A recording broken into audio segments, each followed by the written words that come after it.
السلام عليكم يا باشا. السلام ورحمة الله. زي ما انتوا رجالة. زي ما انتوا يا باشا بعد اذنك.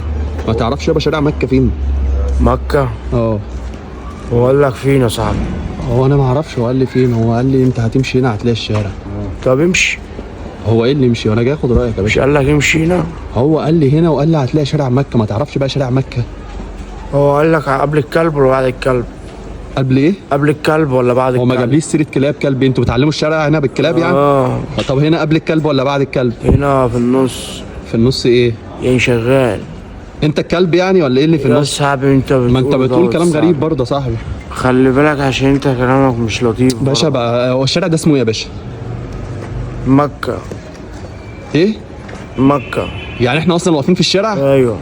طب امال بتلنجر معايا ليه يا باشا وعمال ما انا بتكتر بقول لك قبل الكلب ولا بعد الكلب يا صاحبي، عشان قبل الكلب هتبقى هنا وبعد الكلب هتبقى هنا. ماشي انا هشوف الكلب. فين الكلب ده طيب؟ هنا. بس هو نايم دلوقتي جوه. جوه فين؟ هنا؟ جوه هنا. طيب ماشي يا باشا تسلم. اهلا وسهلا حبيبي يابا بسلم لي على الكلب بالله عليك. اهو اهو اهو.